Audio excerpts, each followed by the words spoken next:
Two things I want to cover with Nancy Pelosi, mother. Okay, mother Nancy Pelosi went on Donna Bash's State of the Union. Okay, and she has some choice words for the activist. You silly little activist. Okay, you silly little activists running around demanding ceasefires in Gaza and shit like that. Let's take a look. My house all the time, so I have a feeling for what feelings they have, but we have to think about what we're doing, and what we have to do is try to stop the suffering in Gaza. This is.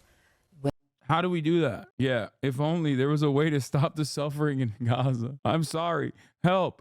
I can't stop giving weapons to the guys doing the suffering in Gaza. Women and children, people who don't have a place to go. So let's address that. I love the lib line is like, she's right about Russia. Okay, we're America. What do you mean? We could just literally not give Israel the weapons and be like, sorry, this is going to Ukraine. The idea that like Russia is the reason why, or China is the reason why we're giving the weapons to Israel is so dumb. You're giving the weapons. What the fuck do you mean it's Russia? If anything, Russia loves America consistently giving the weapons that would normally go to Ukraine to Israel instead. This is what I don't understand. They're like, oh, Russia is what? Russia is stoking tensions. Okay. You don't understand. Russia is loving this right now. And it's like, yeah, okay, fine, fair. Is Israel's genocidal actions in Gaza genuinely to Russia's benefit in Ukraine? Absolutely. Who's the one arming Ukraine and arming Israel? We are. So clearly, if your goal is like, no, we got to give Ukraine these weapons, like we can't let Russia win, then stop arming Israel. It makes no sense. But for them to call for a ceasefire is Mr. Putin's message. What do you mean?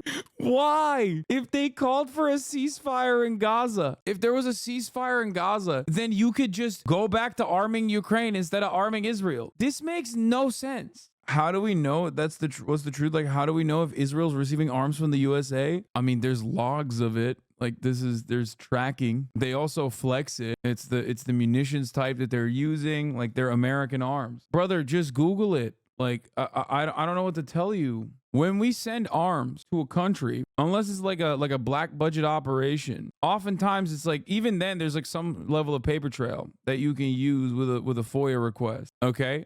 In most circumstances, like we're very open, we're very public about who we're sending weapons to. And over the course of the past couple of months, I've covered extensively the fact that like the Biden administration has bypassed its own State Department regulations that they have with respect to what kind of weapons are being sent to Israel, and also the tracking and the tracking of the kinds of weapons being sent to Israel, and also what those weapons will be used for. Like all of that stuff, all of those norms, I guess, we completely eviscerated. Beyond that, Biden has sidestepped congressional approval to continue giving more arms to Israel.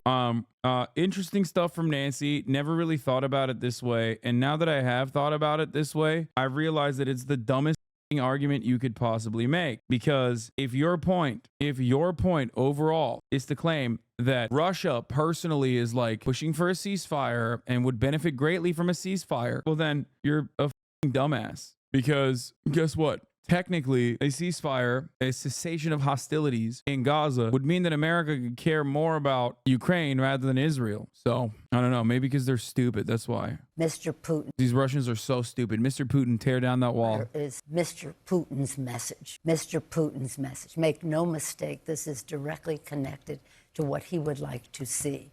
Same thing with Ukraine. It's about Putin's message. I think some of these protesters are spontaneous and organic and sincere.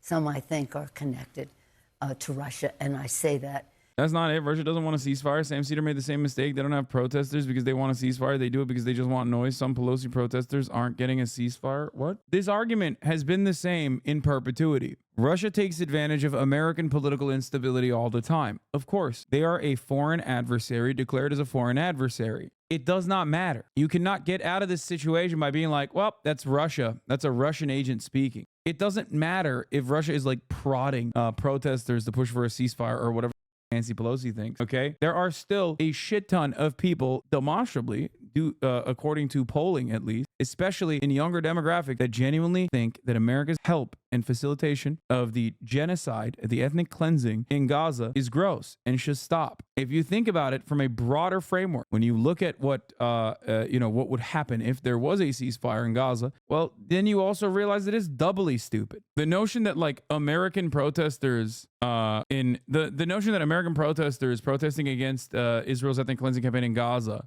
is just a Russian op to a certain degree is really stupid, in my opinion. At this for a long time now, as you know. You think some of these protests are Russian plants? I don't think they're plants. I think some financing should be investigated, and I want to ask this. Yeah, the second part is also really gross. We should investigate the public outcry against Israel's actions in Gaza is also gross. It's beneficial to Russia for the U.S. to keep funding Israel's violence. The U.S. is losing face on a global scale, and it's quite possible this will have economic repercussions. Yes.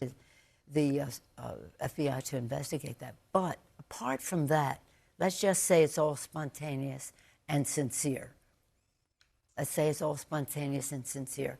Young people care about the right to choose. They care about LGBTQ issues.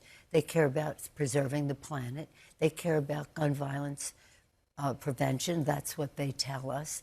They care about our democracy and the freedoms that are... Which is why...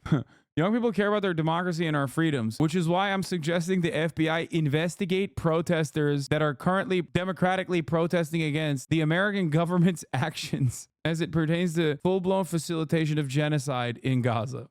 These are the things that young people care about. I'm here to tell you exactly the opposite. I'm here to tell you that I do not care about those things. Thank you, Nancy Pelosi. Contained in some of what I said.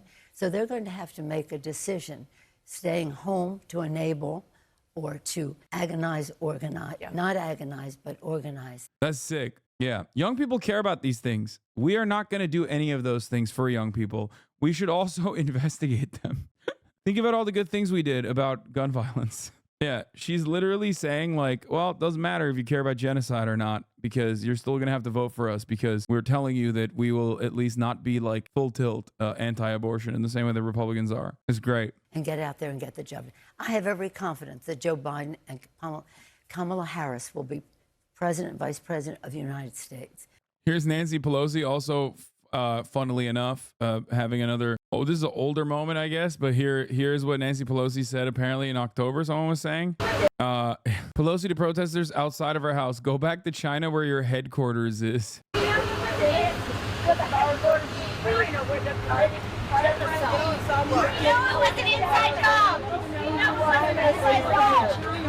Most of your constituents walk beside you.